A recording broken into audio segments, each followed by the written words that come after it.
రథము మేనెల్ల సారథి బుద్ధి ఇంద్రియ గణము గురములు పగ్గములు మనము ప్రాణాది దశ విధ పవనంబులిరుసు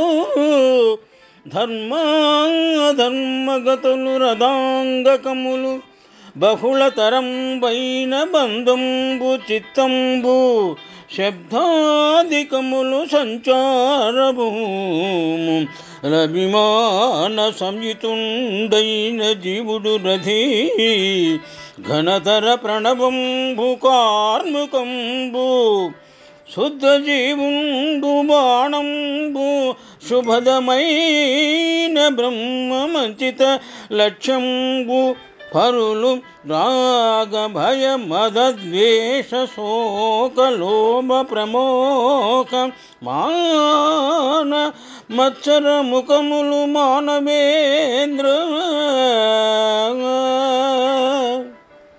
పోతన మహాభాగవతము నుండి ఈ పద్యము గ్రహింపబడినది.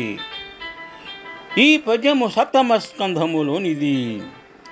నారద మహర్షి ధర్మరాజుకు ధర్మతత్వము తెలుసుకొని జీవుడు ప్రవర్తించవలెనని తెలిపినారు. పద్యభావము: మానవేంద్ర, ధర్మతత్వము తెలుసుకో.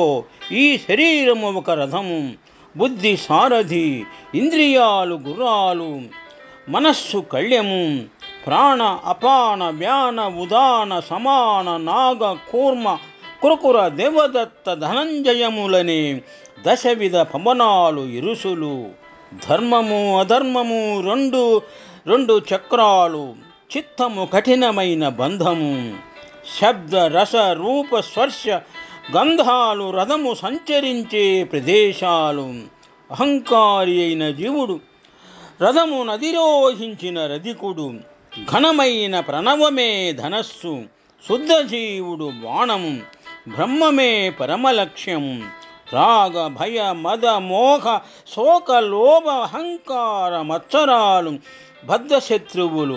దీనిని తెలుసుకొని జీవుడు ప్రవర్తించవలని తెలిపినారు. శుభం.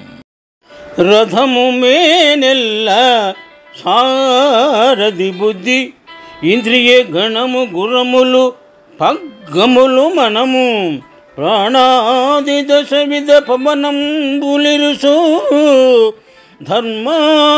ధర్మగతులు రథాంగకములు బహుళతరంబైన బంధంబు చిత్తంబు శబ్దాధికములు సంచారభూము రవిమాన సంయుతుండైన జీవుడు రథి ఘనతర ప్రణవంబు కార్ముకంబు శుద్ధ జీవుండు బాణంబు శుభదమైన బ్రహ్మమంచిత లక్ష్యంబు పరులు రాగ భయ మదద్వేష శోక లోభ ప్రమోహ మాన మత్సర ముఖములు మానవేంద్ర.